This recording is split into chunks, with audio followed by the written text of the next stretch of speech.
There is a struggle that I wrestle with as a creative person trying to build an online audience. Everything that I've come to believe about building a successful artistic brand points towards finding and filling a niche. That's to say that I have to develop and adhere to a style, something that's going to be instantly recognizable.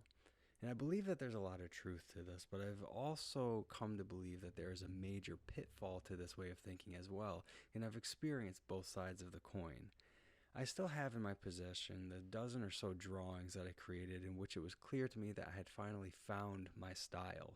Before then, my oeuvre had crossed a smattering of styles and genres, and although I felt like I was creating and producing quality work, it was the work of a fledgling artist nonetheless.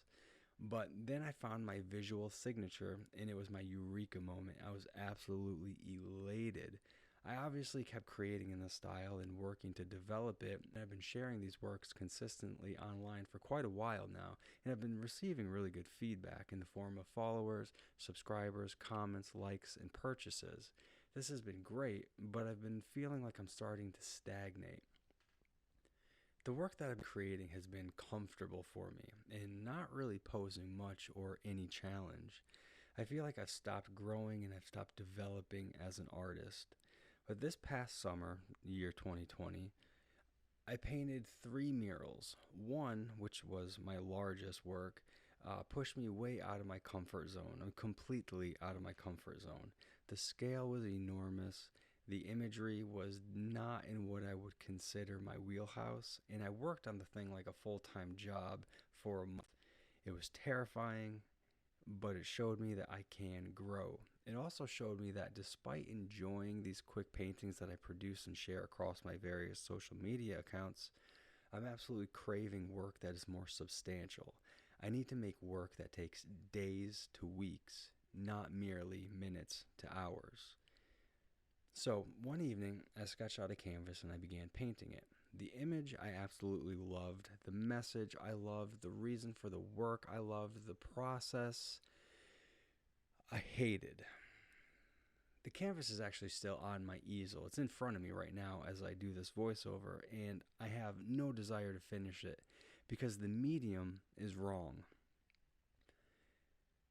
The medium that I'm using for this painting are heavy body acrylic paints. They're expensive, they're high quality, they're beautifully pigmented paints, and typically I enjoy them, but I feel like they're interrupting me. I feel like in speaking to me, they're kind of interrupting and slowing the process.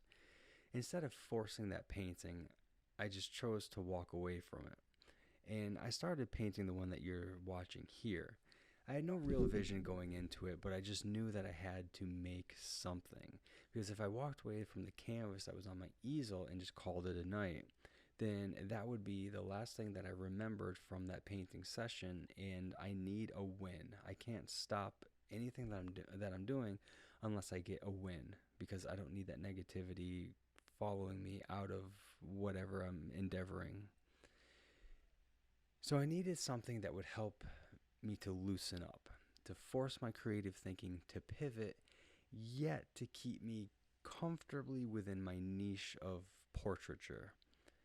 Sort of fulfill my audience expectations as well as my own expectations, but I also want to illustrate something new, or at least something a little bit different. And I feel that this painting did that. From the time that I sat down at my desk to the time that I rise from it, I typically have started and finished a single painting, but this one took me several sessions. I found myself thinking about this when I first walked away from it.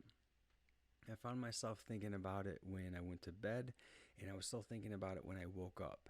And this is exactly what I was looking for. The media that I use also played a huge role in that. But in the interest of time, I'm going to save that for my next video. If you haven't already, please hit like, subscribe, follow me on TikTok and Instagram. The links are in my description. My aim is to share my artistic journey in hopes that I can provide others with inspiration. And I'm going to talk more about the process of this new style of portraiture that I am starting to experiment with. So if you want to hear more on that, please hit that subscribe button. As always, stay creative.